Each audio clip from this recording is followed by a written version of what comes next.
Quando a gente pensa em Nova York, o primeiro lugar que vem à mente é Manhattan. Mas a gente não pode subestimar o Brooklyn, que é um lugar enorme. Na verdade, se o Brooklyn fosse uma cidade, seria a quarta maior cidade dos Estados Unidos. Eu diria que uma das comunidades mais associadas ao Brooklyn, principalmente a essa região onde eu estou agora, Williamsburg, é a comunidade dos judeus ortodoxos. Aqui, eles vivem com outras comunidades também, como as comunidades dos jamaicanos, dos negros e até dos hipsters, um grupo de descolados que ficou muito associado a essa parte do Brooklyn.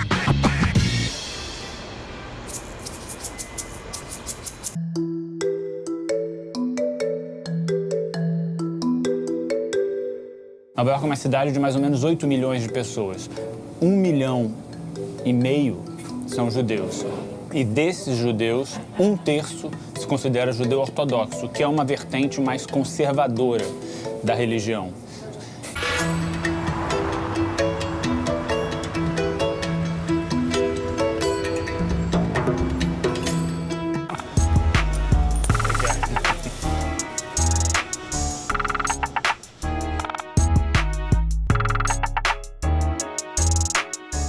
It's a beautiful day to soak up the rays and let the sun shine the way.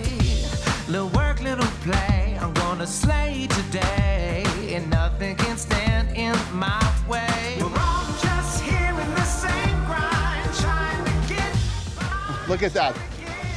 Hasidic graffiti. That's a little bit hipster. Yeah. Street art. Yeah. See that graffiti over there?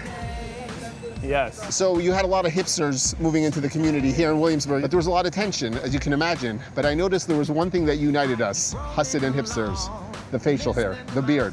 So I made an event called Unite the Beards. We made a logo, half the face was Hasidic, half the face was hipster, and we gave out t-shirts with that logo, and on the back it said, open your mind. Hasid and hipster, not as different as you think. And then once I started that thing, I started, hey, let's open up the doors of our community. Before I know it, people from all around the world, instead of going to Ellis Island and Statue of Liberty, they were coming behind the usually very closed doors of Hasidic Brooklyn. Uma das únicas maneiras de realmente conhecer essa vizinhança é sendo convidado por um membro da comunidade racídica. No meu caso, eu tive a sorte de conhecer o Yoni, um rabino respeitado no mundo todo e, aos 42 anos, pai de 8 filhos. Welcome to the Hasidic hat store.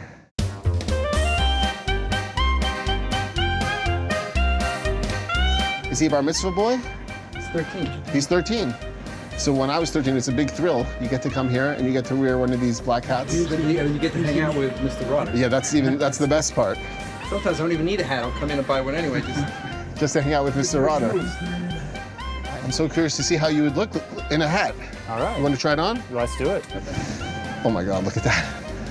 Any questions for the rabbi? Okay. It's official. I look good in Yeah, we have the conversion papers in the back. It's not specifically a law that the Torah says you have to dress this way, but it's a custom that we like to continue. I think it helps children understand where we're from. It's sort of part of the tradition. We wear silk on Shabbos, on Saturday. Silk is a holy thing. Why do we wear these long jackets? The monarchs in the 1800s, the noble wore these long jackets and to be nice and fancy. The Jews wanted to be fancy, so what's fancy is a long jacket. So us as standing today, we're just copying our grandfathers, great-grandfathers, just like kind of just paying homage to them. Yeah. It's really nice. That's a sharp look, you know.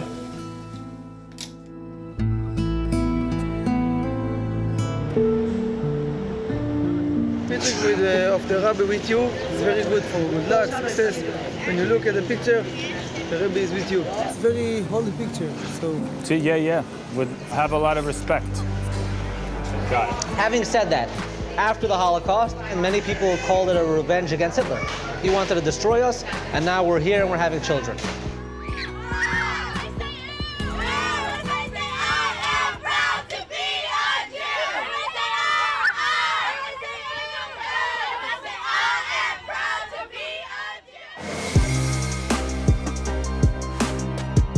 A verdade é que a vida não anda fácil para os racídicos. A polarização política e o discurso preconceituoso de alguns líderes foram, em parte, responsáveis por um aumento radical do antissemitismo. Só em 2020, mais de 2.000 ataques à comunidade judaica foram registrados aqui nos Estados Unidos. Poucos locais representam essa resistência religiosa com tanta clareza quanto o 770. Welcome to 770 Eastern Parkway, the world's most famous synagogue. Have you ever been inside a Hasidic synagogue before? I have not. Mazel tov. Thank you. When the movement came here in 1940, escaped Nazi Germany and Poland, and they had to reestablish Hasidic life. So it all started off in this small room, and then you'll see as the movement expanded over the years, they had to expand into a much bigger synagogue. When I was a child, I was born in 47. Wow. So I remember this synagogue when the Rebbe first came out in the 50s, early 50s. I was a little boy running around. So only a few boys then were after the war, and not many survivors. So we were a small group of boys. How much of the life you guys live today is authentic to its roots, and how much evolved since 1940, since this place started? We embrace technology here because we view any means of technology as a way of connecting and spreading the good word and about purpose and uniting the world. So it's pretty much very strong to its roots, but obviously there's certain elements which have evolved, primarily in the technological range. This is one of the coolest rooms in this building. It's called WLCC, which stands for World Lubavitch Communication Center. Okay. And basically when the Lubavitch Rebbe, the leader of the movement, spoke in the 1970s, people around the world, including Brazil, wanted to hear what the Rebbe was saying, but we didn't have Facebook or WhatsApp in those days. So a young Israeli boy started tinkering with a few wires, a few safety pins and some duct tape, and he created this masterpiece. Here is the rabbi himself, Wow. Rabbi Chaim Baruch Halberstam, and he'll show you What around. an honor. Thank you. Through telephones, people had hookups and they were able to listen live. Coming from someone who is awful with technology, I'm in awe of your skills. The Torah teaches us to use our head logically. And once you had things logically, everything is possible. Look, and here he is. This is a picture taken back. This one's in 1977. There's the rabbi sitting in the same chair. He hasn't moved in almost 50 years. You look even more handsome now. Well, they tell me that I used to be young and beautiful. Today I'm just beautiful. That's wonderful. So nice to meet you. Spread goodness and kindness. I will. I won't forget you. Keep it up.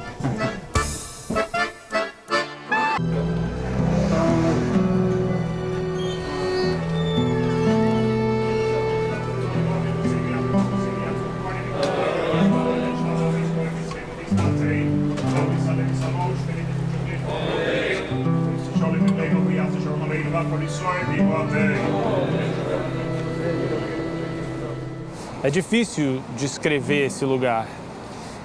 E olha que geralmente eu não tenho esse tipo de problema. Mas é peculiar, é único, é autêntico e é relevante, é importante, né? Você pensa em lugares como o Vaticano, como Meca, para os judeus racídicos, esse é o lugar mais sagrado no mundo.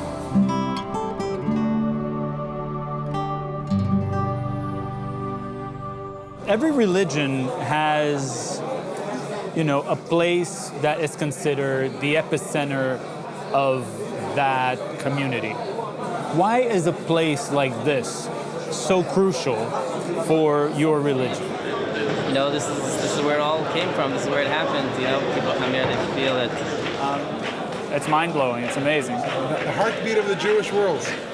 Yeah.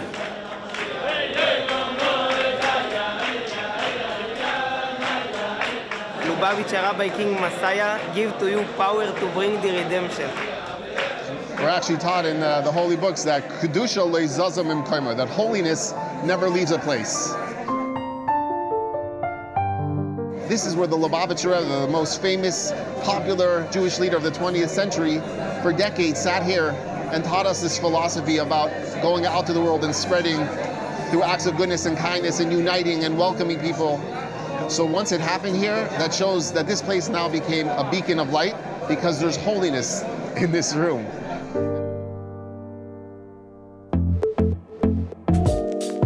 Anybody can become Jewish as long as they're doing it from a sincere place. They're called a ger tzedek, a righteous convert. And then you're as Jewish as anyone. And even more, when you convert, you get even more respect because you had a more difficult journey. I was born Jewish. There's nothing I can do about it. One for you, one for a friend.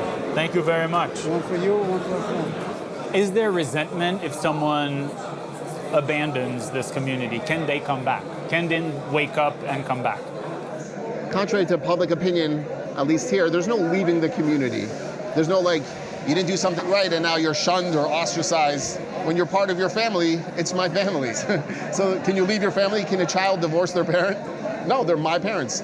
So we would never cast somebody out. We would never say you're not welcome. I see. You're mine.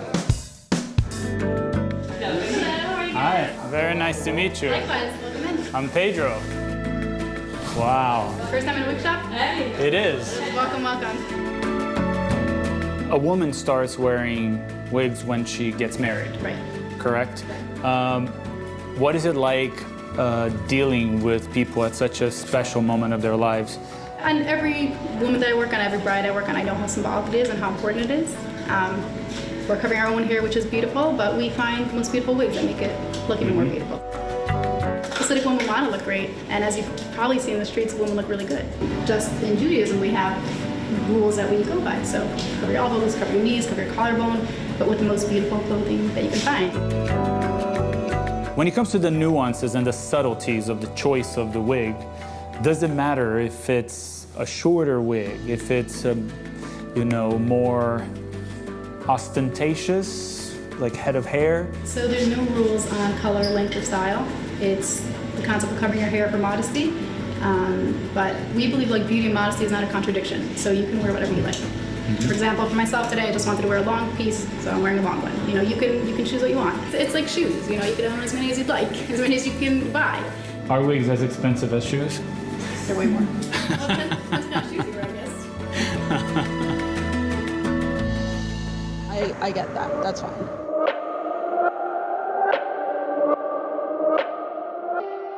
Deus é grande. Deus é grande. Deus é todo poderoso. Tudo isso. Você ouve isso, say amen. This is a Rachel, our new bride. Neighbors. Brasileira? Sim. Muito prazer, eu sou o Pedro. Então você agora vai se casar. Graças a Deus, a gente se conheceu e estamos pra casar, graças a Deus. Foi amor à primeira vista? A gente saiu aqui, né? Aqui tem um processo na conselho. A gente sai algumas vezes, mas até que Entendi. cria uma conexão e graças a Deus, vamos casar. Entendi. Você ainda não é mãe? Ainda não. A lot of people believe that the woman's role in your religion is a really oppressed one. Yeah. Do you agree with that? No. Why? I wouldn't place myself in an oppressive place. There's a lot of text to back up the strength of the matriarch, the woman in Judaism. Like for instance, like who's a Jew? It goes through the mother. It's not decided by the father. And there's also like texts that are like even Abraham is trying to make a decision with Sarah about. Sarah says, get rid of Ishmael, and Abraham's like, well, this is my son, this is my child. What do I do? And God says, listen to your wife. Your wife knows what to do. So it's not just like, oh, just stay home and make babies.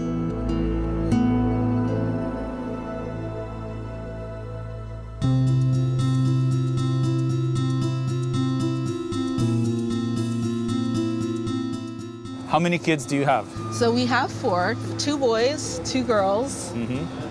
A importância que eles dão para a comunidade é uma coisa que eu achei que eu tivesse preparado para isso, mas eu não estava. Eu acho que é fácil julgar, mas se eu aprendi alguma coisa viajando o mundo, passeando entre mundos, é que encontrar o que a gente tem em comum é mais difícil, porém muito mais interessante, muito mais valioso que encontrar aquilo que a gente tem de diferente. E é muito óbvio o que a gente tem de diferente aqui. Mas é muito precioso o que a gente tem em comum. That's the whole purpose of life. Going beyond the dress, going beyond the food, going beyond the music, going beyond the culture. That's really irrelevant. It's us, like what's happening right now.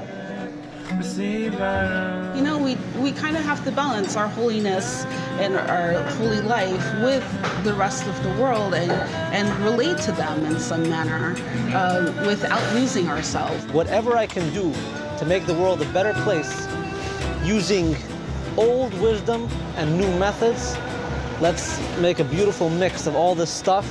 And if we work together, we communicate, we can make the world a much better place. We can spread kindness and happiness and love and peace and unity. And there's a lot to do. One of the things that I have to say I've been mesmerized about is how welcomed I've been in this community. I've been living in New York for 20 years, and the past few days have been really life-changing and fascinating and eye-opening. And I'd say the one thing that really I'll never forget is how gratuitously everyone has treated me. So thank you all so much. É isso. Simples assim.